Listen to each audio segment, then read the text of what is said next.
So Rhonda, we're here on the Day of Pride. Naturally it's not the way that we would have wanted it, we'd have liked to have been out and about. But we've got the next best thing, we're inside the fire station, it's nice and warm. So first of all, thanks very much for joining us. Thanks for having me. So obviously you work in the fire service, as we can see. You've got a previous life as a professor, as a footballer, in the professional game, the women's game. You are the second most capped Scottish footballer of all time, am I correct in saying that? Might be. And you also founded your own charity, so we're going to talk to you about that and just kind of get to know you, as long as that's okay with yourself. Absolutely. So in terms of football, if I can take you all the way back, how and when did you get into the game? I believe my love for football started when I was 7-year-old. I thought at that time I was the only girl in the world that played football. There was no social media and no internet, as you can imagine, so I was taking any opportunity to play. So it was in the playground, and as soon as I got back home, gang of boys at the door asking me to come out and play football. But it was always my dream to play. So my mum and dad tried their hardest, so despite everything, despite having social media or to try and find me a team, but it was quite impossible at that time, and I didn't know of any teams around. So I didn't come about actually starting to play 11-a-side football until I was 13 years old. So it was quite a difficult time for me, not having a role model and having no structure and no coaching for that many years. I suppose it was a bit of a double-edged sword, because my skills and attributes lent themselves to being aggressive and being a defender and being tough, mentally tough. But I lacked those skills and being able to be coached for all that time not playing 11-a-side. Mm-hmm. Yeah. So who was your first women's team that you played for? First, finally found a under-16 team, Motherwell Rovers. Then moved on to a bit of a more professional outfit, Ayr United. But we were a ladies' team, and most of us were only around 16 years old, playing in the ladies' league. So I was scouted and recruited down to Ayr United. Little did I know it was going to be the New Age Scotland team that was up and coming. We had players such as Julie Fleeton and Gemma Fay. It was a really up and coming young team. They had made their way through the divisions as Prestwick ladies, and then took under the wing of Ayr United, and I kind of made my way up there from there on. What did you learn from those players like Julie Fleeting and Gemma Fay? A tremendous amount, absolutely. So as you'll know, they've huge amount of caps, huge amount of experience. We just all gelled together as a team, and that's why we were hugely successful. I think we won the Division 1 the very first year we were in it, and straight into the Premier League. There was a team there called Cumbernauld who were our arch rivals at the time, and they were basically the national team at that point. So yeah, we ended up, I think took us 2 years to finally knock them off the top spot. And from then on, we went on just being hugely successful. And what age were you when you got your first international cap? I was 17 years old when I got my first cap. At that time, there was no underage groups. So I was selected at 16-year-old to play for the West of Scotland. And at 17-year-old, I received a phone call from the new coach, Jim Fleeton. And I'll never forget that day at home receiving that phone call. He asked, first, have you got a passport? And I said, yes. And he says, right, can you come to France in 2 days with the national team? And I was kick-started my career really from there on. Yeah. You ended up playing over in the States. How did that come about? Well, I'd always been an ambition of mine. I was really struggling at that point, working full-time, studying full-time, and trying to play football full-time with my club and the national team. It was a very, very difficult balance. The opportunity came along. I was recruited and scouted by a coach from America. He came over to watch me play, and I just thought I could marry my two loves, basically, of graphic design and football, and it would change my life. It was a completely different lifestyle, and there were so many opportunities. So that's how I ended up taking up that opportunity and going across the water. How long were you there for? I spent 9.5 years out in the States, and it was one of the best decisions I ever made in my life, although also had to make some very difficult choices as well. I left when I was 21 years old myself to a country where I knew nobody, and having the conversation with my national coach at the time, she did not want me to go and basically ostracised me from the team for 4 years, and I had to make the decision to go. Her belief was you'll encourage others to go after you. So that was quite heartbreaking for me, to be perfectly honest, but I knew I had to make that decision to better myself and improve myself. Do you think with the advent of professionalism in the women's game that kind of attitude might be a thing of the past shortly? I believe it is now. I think looking back, I maybe paved the way for other girls and gave them opportunities and gave them the strength to make those kind of decisions themselves.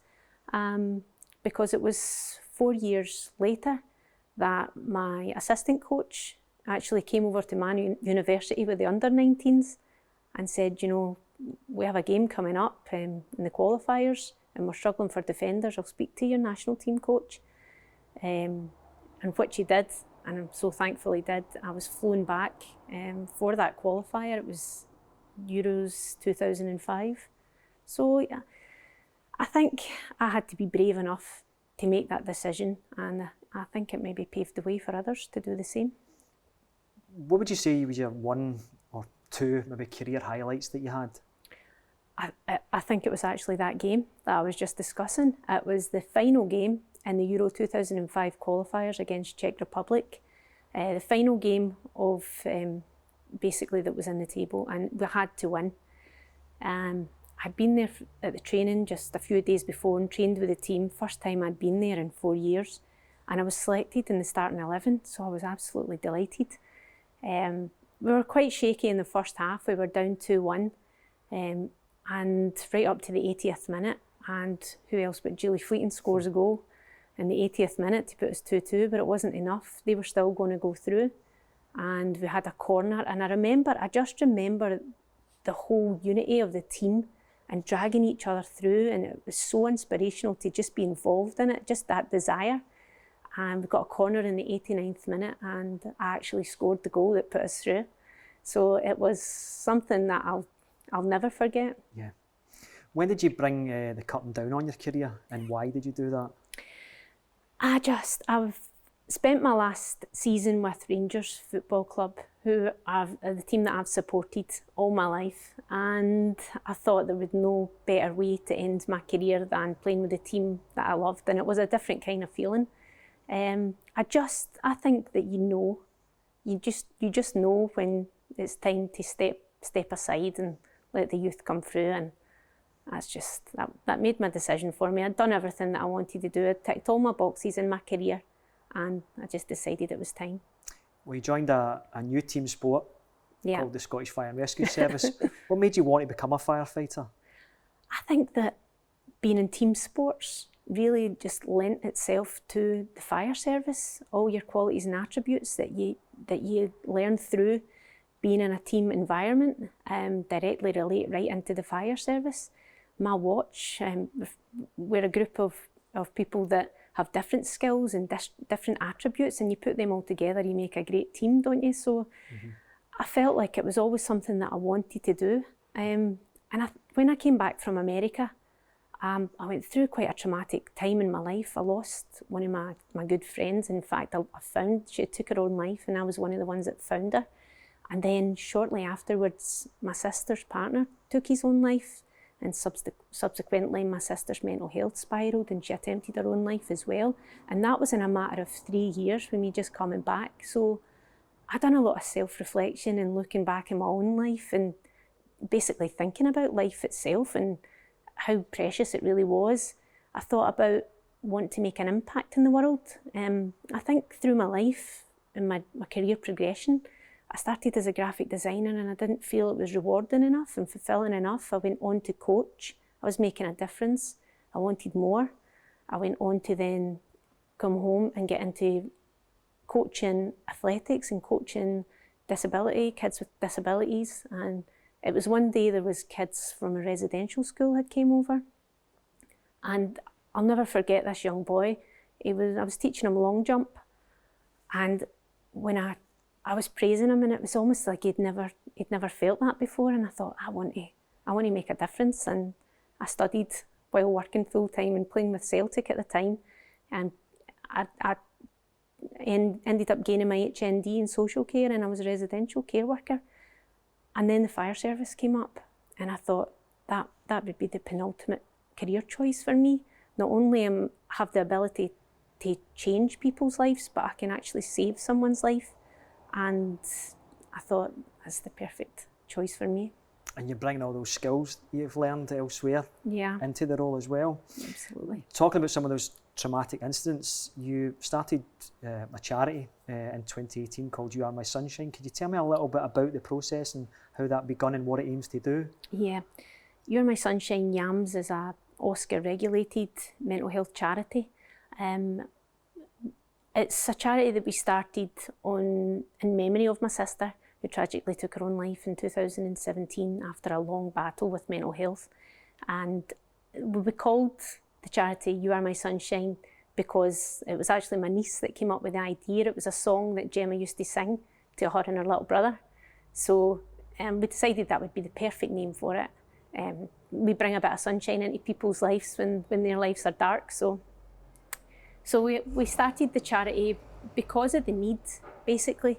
The need that's in the communities, like the lack of support, the being unable to find that support when you really need it. And I'd went through that with my little sister.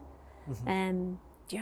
That battle, like she was going through her own battles, and then the battle to try and find the right support and the right services. So I decided we would listen to the community, and with money that was raised by our friends, we decided we were going to start our own charity. And how has it been? How has it grown since you started it? It's been fantastic, and I always say it's been great how busy we've been, but also how sad that is that there's such a need. There's many charities, there's many mental health charities, but I think we stand apart because we're community led, and we offer support to people, and we don't discriminate on age, we don't discriminate where you come from. It can be as simple as coming in having a cup of coffee, or it can be a one-to-one counselling with a professional counsellor. Absolutely everything we do is free of charge, even for suicide intervention. So we offer so many different kinds of support. How can people find out a bit more about YAMS? Either on Facebook, You Are My Sunshine YAMS. Our website's www.yams.org.uk. Okay. Obviously, we're here to kind of mention pride.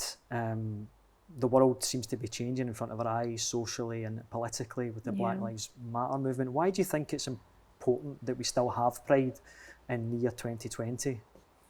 Well, I think 2020 is just as important a year, even maybe more so than any other year. Pride is about equality, about human rights, isn't it? About history.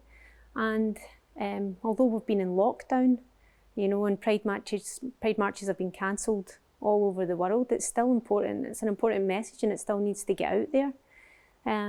So I think that it's important to have that platform. I know that a lot of pride communities have taken to online to express, to express themselves instead of been able to do that publicly, which they've been used to, and to speak out about homophobia.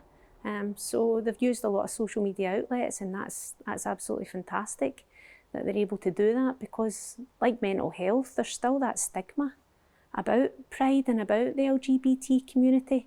So it's important, as I said, to have that platform to be able to speak openly, to create awareness and to create more accepting communities, isn't it? So I'm going to throw a curveball here at the end. What would your advice be to any young, aspiring female footballer? I would just say follow your dreams. Absolutely, that you can achieve anything that you put your mind to.